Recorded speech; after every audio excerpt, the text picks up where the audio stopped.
नमस्कार, जोहार। मैं अभिषेक आनंद और मेरे साथ समीर उरांव मौजूद हैं और इस वक्त झारखंड से एक बेहद बड़ी खबर सामने निकल कर आ रही है कि जो सूचना आयुक्तों की जो नियुक्ति थी वो एक बार फिर से अधर पे लटक गई है। राज्यपाल ने इसके लेकर के आपत्ति जताई है, जिसकी वजह बताई जा रही है कि जो उनमें से 3 नाम जो थे वो राजनीतिक दलों से संबंध रखते हैं, ऐसा बताया जा रहा है। और इसे लेकर के काफ़ी गहमा-गहमी थी। पिछले कुछ दिनों से सोशल मीडिया पे भी काफ़ी चर्चा थी कि जेएमएम, कांग्रेस और बीजेपी के संबंध रखने वाले 3 जो नेता हैं, उनके नाम दिए गए थे सूचना आयुक्तों के लिए।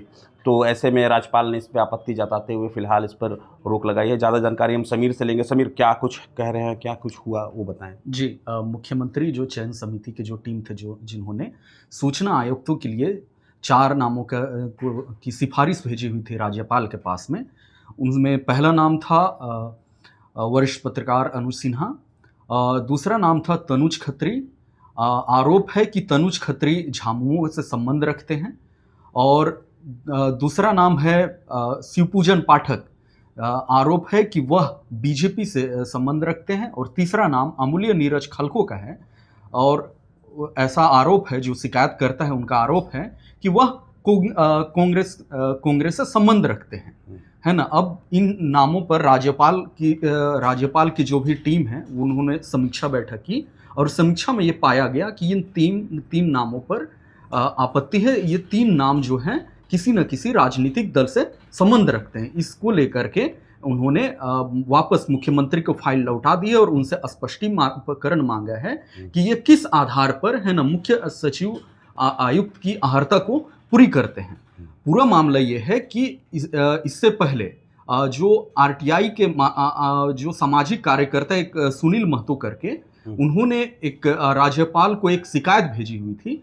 शिकायत भेजने पर उन्होंने ये आरोप लगाया हुआ था कि तनुज खत्री, अमूल्य नीरज खलको और शिवपूजन पाठक किसी न किसी पार्टी से संबंध रखते हैं।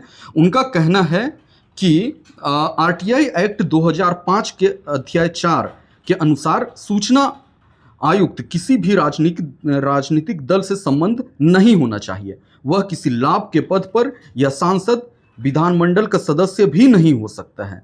शिकायत में सुप्रीम कोर्ट के अंजलि भारद्वाज बनाम भारत सरकार के मामले का भी हवाला दिया गया, जिसमें नियुक्ति प्रक्रिया में पारदर्शिता और पात्रता को सार्वजनिक करने का निर्देश है। जी।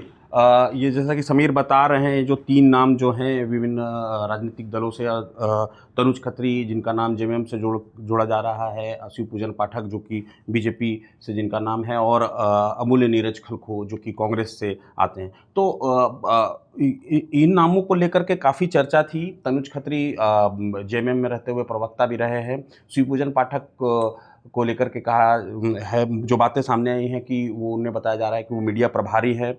और अमूल्य नीरज खलको भी कांग्रेस में कोई पद वो होल्ड करते हैं, जिसे लेकर के पिछले कई दिनों से सोशल मीडिया पर और राजनीतिक गलियारों में इस बारे में चर्चा थी कि इनको लेकर के आपत्ति जताई जा रही थी। और आज वो दिन आ गया जिसे लेकर के राज्यपाल ने भी स्पष्टीकरण मांगा। जी समझिए। अभिषेक जी, मैं एक जानकारी अपने दर्शकों को और बता दूं कि महाधिवक्ता है, उन्होंने 1 अप्रैल को कोर्ट में चयन प्रक्रिया के बारे में जानकारी दी थी और इस पर अगली सुनवाई 13 अप्रैल 2026 को होनी है। इसके बाद से ये आशंका जताई जा रही है कि सरकार की मुश्किलें अब कोर्ट में अब और बढ़ सकती हैं। बस यही अपडेट है हमारी। तो फिलहाल ये अपडेट है कि जो 3 नाम बीजेपी, कांग्रेस और जेएमएम से जोड़ करके जिनको देखा जा रहा है, और जो जैसा कि बताया जाता है कि जो सक्रिय राजनीति में जो लोग हैं वो सूचना आयुक्त के पद को ग्रहण नहीं कर सकते हैं। तो इसी के मद्देनज़र शिकायत की गई। शिकायतकर्ता की तरफ से जो बातें रखी गई उससे राज्यपाल ने देखा और उसके बाद सीएम हेमंत सोरेन से उन्होंने जवाब भी मांगा है। जो भी इसमें आगे की जो प्रक्रिया होगी वो भी हम आपको बताएंगे। फिलहाल ये अपडेट है कि सूचना आयुक्त की नियुक्ति अभी कुछ दिनों के लिए और टल गई है। फिलहाल इतना ही। मुझे दीजिए इजाज़त और जुड़े रहें प्रभात खबर डिजिटल के साथ। हमारे साथ समीर थे। समीर को भी जोहार, धन्यवाद। प्रभातखबर.com, विश्वास वही, रफ्तार नहीं।